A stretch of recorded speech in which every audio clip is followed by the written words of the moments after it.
Hello, I hope you're well. It's sunny here in the UK, so hopefully we'll have a nice weekend ahead.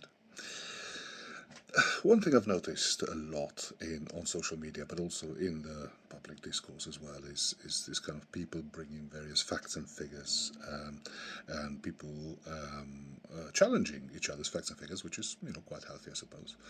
But I was also thinking about doing a very quick video about what's possibly the best way in which to trust a certain set of facts and figures over something else. And there are a few features I wanna talk to you about that. So firstly, a set of facts and figures that you can trust. What I will do is I do firstly a process of what I like to call triangulation. So what that means is that I would check where that data comes from. And more importantly, so check the source, but more importantly, have various people or various institutions, various sources confirm the same results from the same set of data. What that means is that you're basically verifying not just the source, but the consistency of the source, the coherence of the data itself, right? So, for example, if all newspapers, all sources, all institutions, all whatever confirm the same data after doing the same procedure to get to that particular data, confirm the same result after doing the same procedure, same analysis of the data, then it's probably a fairly reliable bit of information. So, for example, if all of us add 1 plus 1 and we all get 2, and then it's probably 2 is probably the right result. Is my point, right? So we check in the source. We verify the consistency. We do this triangulation business where is this information being reported, or does this come from multiple institutions? Also, then we have to kind of look at the bias. So these multiple institutions, do they all kind of have the same outlook on life? Are they all kind of left-leaning, right-leaning? Where they come from? Probably the most robust data that we have in general is data that is really kind of devoid of bias. It's not interpretable. We can actually say that again, 1 plus 1 is 2. I don't think there's a left or the right leaning of the 1 plus 1 equals 2 bit of information, right? So we can kind of look at the bias and we say, okay, is this particular result trying to portray to me a certain feature or give me a certain bit of information which is probably colored a little bit of where the information comes from, or is it just generally acceptable? Then we can also assess the methodology. So how has this bit of information been calculated? How do we get this percentage? How did we calculate this and that and the other? Because with, Churchill said that lies in statistics. With numbers you can prove or disprove anything if you really wanted to. It's very important whether we have, when we measure things or when we talk about a certain result, we have a balanced and consistent way of measuring that information, right? Now, we also kind of have to bear in mind whether this information that we are relying on to, uphold a certain argument is recent. If you look about scientific discoveries in the 60s, even the way we treated even things like gender or certain sexes or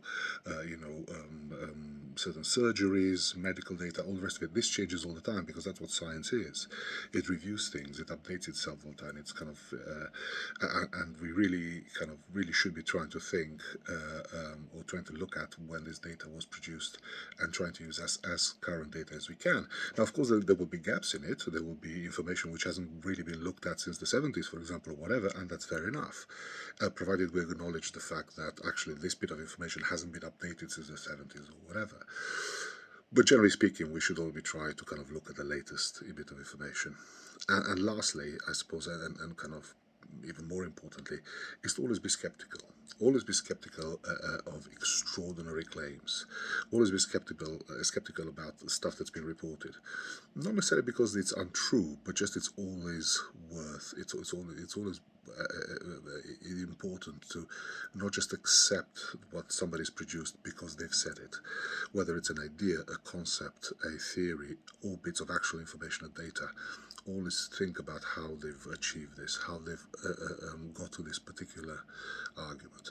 And I'm always accused sometimes not always, and sometimes you see it, that's a mistake. But I'm sometimes accused when I do stuff like this online. Well, go out there and find your information. Why are you being lazy? Why don't you just Google it? Because if I say something, I like to think I back it up with some data. If you say something, you need to back it up with some information, some data. You accusing me of not going out and Googling your truth is not really a valid accusation, because I don't know what you're Googling. The way I research or the way I do my stuff might be fundamentally different than yours. So if you think you've got accurate information, then it's kind of the burden of proof, if you like, is on you. And this is not a criticism; it's just an observation. I know we get very heated online, and we like to kind of throw each other under a bus and say, oh, you didn't study this, you didn't study that, you didn't whatever, and that's what human beings do. It's fine. But I'm talking about whether you want to kind of establish the truth of an assertion, whether it's from a politician, a source, even an academic paper, a newspaper, whatever, then I would go through this kind of features, check the source, verify the consistency, look for the bias, triangulate, assess the methodology, is it been done in a reasonable way? Have these conclusions been drawn in a logical and rational way? You know, is it a recent finding, or is it a thought that's been going on since the 1960s? And is it peer reviewed? Have other people found the same conclusions from the same data, as I've said about triangulation? And more importantly, stay skeptical. I hope you have a good rest of the day.